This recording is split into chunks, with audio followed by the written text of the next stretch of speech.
किसी भी फिल्म की कामयाबी में हीरो का रोल तो अहम होता ही है, लेकिन कई बार ऐसा भी होता है कि विलन की वजह से फिल्म हिट हो जाती है। कहते हैं ना, a film is only as strong as its villain. ये बात हिंदी सिनेमा में कई बार साबित हुई है। आज हम बात करेंगे ऐसे ही उन 12 विलन्स की जिन्होंने अपनी शातिर अदाकारी से फिल्मों को न सिर्फ हिट बनाया बल्कि खुद भी सिनेमा के इतिहास में अमर हो गए। तो चलिए शुरू करते हैं और जानते हैं उन फिल्मों के बारे में जहां खलनायक ही असली नायक है।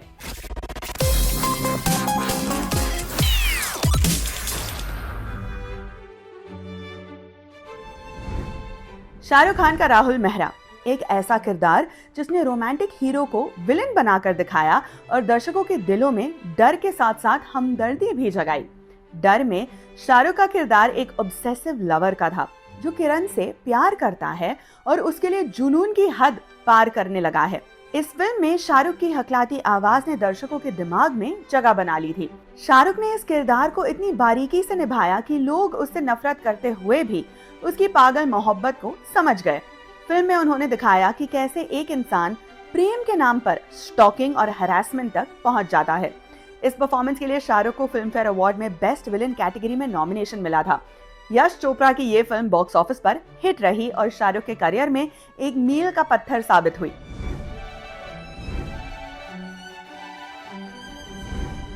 आशुतोष राणा का गोकुल पंडित। अगर बॉलीवुड के सबसे डरावने विलेंस की बात करें तो गोकुल पंडित का नाम जरूर आएगा। तनुजा चंद्रा के डायरेक्शन में बनी इस फिल्म में आशुतोष राणा ने एक सीरियल किलर का रोल निभाया था जो डाकिया के भेस में मासूम औरतों का शिकार करता है।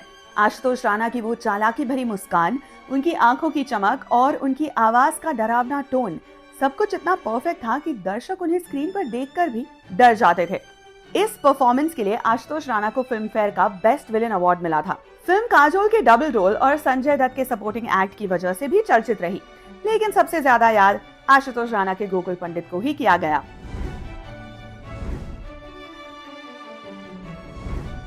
सुभाष घाई की खलनायक में संजय दत्त का किरदार बल्लू कुछ अलग था।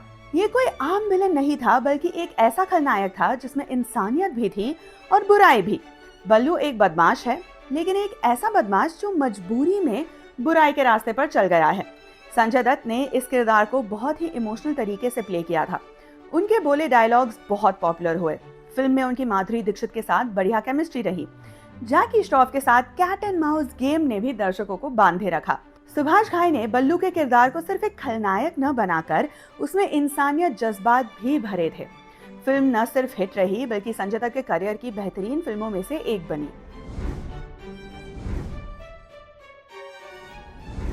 आशुतोष राणा का एक और डरावना किरदार। दुश्मन के बाद तनुजा चंद्रा ने संघर्ष में भी आशुतोष राणा को एक सीरियल किलर का रोल दिया।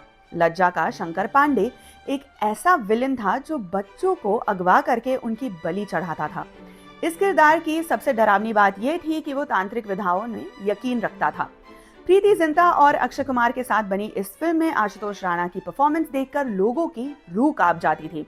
उनका डायलॉग डिलीवरी का तरीका, उनकी आंखों का एक्सप्रेशन और उनकी बॉडी लैंग्वेज, सब कुछ इतना डरावना था कि फिल्म देखते वक्त लोग अपनी आंखें बंद कर लेते थे।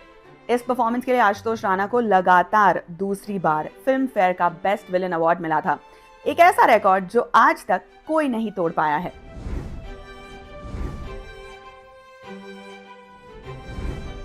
सड़क की महारानी। महेश भट्ट की सड़क में सदाशिव अमरपुरकर का किरदार हिंदी सिनेमा के सबसे यूनिक विलेंस में से एक है। महारानी एक ऐसी ट्रांसजेंडर महिला है जो रेड लाइट एरिया चलाती है और नौजवान लड़कियों को प्रोस्टिट्यूशन के लिए मजबूर करती है। इस फिल्म में संजय दत्त और पूजा भट्ट ने लीड रोल निभाया था। सदाशिव अमरपुरकर ने जिस तरह अपने किरदार को जिया वो उनके बेहतरीन एक्टर होने की निशानी है। उन्होंने महारानी के किरदार में स्त्री का रूप अपनाया, लेकिन उसकी क्रूरता और निर्दयता को बेखूबी दिखाया। उनकी आवाज, उनकी बॉडी लैंग्वेज और उनका मेकअप, सब कुछ इतना परफेक्ट था कि लोग भूल गए कि वो एक पुरुष एक्टर है। फिल्म हिट रही और महारानी का किरदार सिनेमा प्रेमियों की याद में हमेशा के लिए दर्ज हो गया। ग्रुप में काजोल ने पहली बार नेगेटिव रोल किया था और ये इतना परफेक्ट था कि किसी को शक तक नहीं हुआ। ईशा दीवान एक ऐसी लड़की है जो प्यार के नाम पर कई मर्डर्स कर देती है। बॉबी देओल के साथ बनी इस सस्पेंस थ्रिलर में काजोल का ट्विस्ट क्लाइमैक्स में आता है।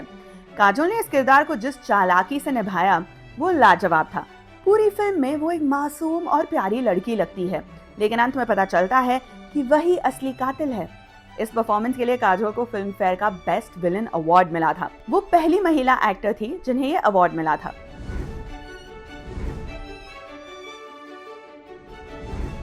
अक्षय कुमार का विक्रम बजाज, बॉबी देओल और करीना कपूर की अजनबी में अक्षय कुमार ने एक कमाल का रोल प्ले किया था। एक तरफ वो राज मल्होत्रा का अच्छा दोस्त है और दूसरी तरफ वो विक्रम बजाज नाम का एक चालाक विलन भी है। ये फिल्म हॉलीवुड की कंसेंटिंग एडल्ट्स का रीमेक था। अक्षय कुमार ने इस फिल्म में अपनी एक्टिंग का शानदार नमूना पेश किया। उन्होंने विक्रम बजाज के किरदार में वो चालाकी और धूर्तता दिखाई जो आमतौर पर उनकी इमेज में नहीं था। वो पूरी फिल्म में दर्शकों को धोखे में रखते हैं और अंत में अपनी असलियत दिखाते हैं।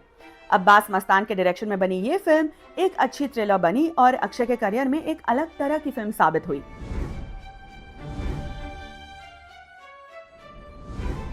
दिग्मांशु धूलिया की हासिल में इरफान खान ने एक कॉलेज गुंडे का रोल निभाया था। रणविजय सिंह एक ऐसा किरदार है जो पावर और पैसे के लिए कुछ भी कर सकता है। जिमी शेरगिल और ऋषिता भट्ट के साथ बनी ये फिल्म यूपी की स्टूडेंट पॉलिटिक्स पर आधारित थी। इरफान खान रणविजय सिंह के किरदार में वो खुरदरापन और रियलिस्टिक अप्रोच ले आए जो उस वक्त हिंदी सिनेमा में कम दिखता था। वो कोई फिल्मी विलेन नहीं था, बल्कि एक ऐसा इंसान था जो हकीकत में मिल सकता है। उनकी पावरफुल डायलॉग डिलीवरी और इंटेंस एक्टिंग ने इस फिल्म को कल्ट क्लासिक बना दिया।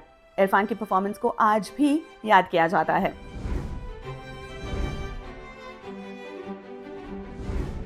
संजय लीला बंसाली की पद्मावत में रणवीर सिंह ने एक ऐसा विलन प्ले किया जो हिंदी सिनेमा के इतिहास में याद रखा जाएगा। अलाउद्दीन खिलजी एक ऐसा सुल्तान है जो पद्मावती की खूबसूरती का दीवाना हो जाता है और उसे पाने के लिए कुछ भी करने को तैयार हो जाता है। रणवीर सिंह ने इस किरदार के लिए अपना पूरा रूप ही बदल दिया था। उनकी आंखों में दिखने वाला वहशीपन, उनकी बॉडी लैंग्वेज का अग्रेसिवनेस और उनकी आवाज का रॉ टोन, सब कुछ इतना परफेक्ट था कि लोग भूल गए कि वो वही रणवीर है जो रोमांटिक फिल्मों का हीरो है। मैं आऊंगा पद्मावती जैसे उनके डायलॉग्स बेहद पॉपुलर हुए। फिल्म को विवादों का सामना करना पड़ा, लेकिन रणवीर की परफॉर्मेंस को हर किसी ने सराहा।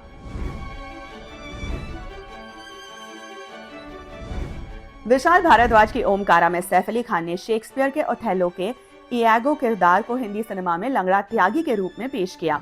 ये एक ऐसा विलन है जो चालाकी और दिमागी खेल से अपने दुश्मनों को हराता है। सैफ अली खान ने इस किरदार में वो ग्रिट और इंटेंसिटी दिखाई जो उनकी इमेज से बिल्कुल अलग थी। लंगड़ा त्यागी एक ऐसा इंसान है जो जलन और बदले की भावना में अपनों को ही बर्बाद कर देता है। सैफ की फिजिकल ट्रांसफॉर्मेशन और उनकी डायलॉग डिलीवरी इस किरदार को कुछ खास बना गई। उनकी परफॉर्मेंस के लिए उन्हें कई अवार्ड्स मिले।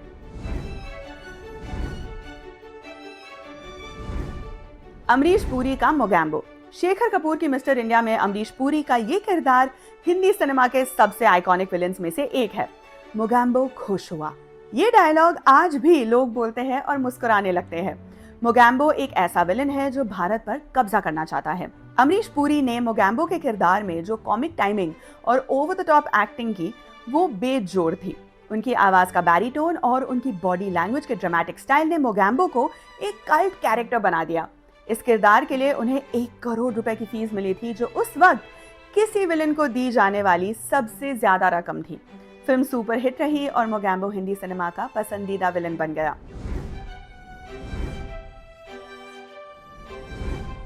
अमजद खान का गब्बर सिंह।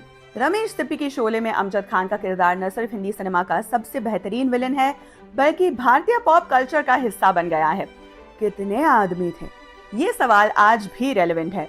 गब्बर सिंह एक डाकू है जो रामगढ़ को अपने आतंक में जकड़े रखता है। अमजद खान ने इस किरदार में वो डरावनापन और कॉमेडी का मिश्रण दिया जो अद्भुत था। उनकी परफॉर्मेंस इतनी दमदार थी कि गब्बर सिंह हीरो से भी ज्यादा पॉपुलर हो गया।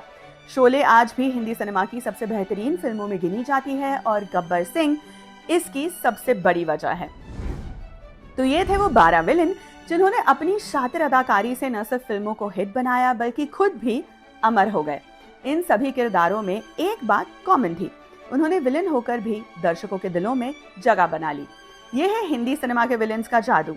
कमेंट बॉक्स में बताइए कि इनमें से कौन सा विलन आपको सबसे ज्यादा पसंद है और देखते रहिए एम बोले तो।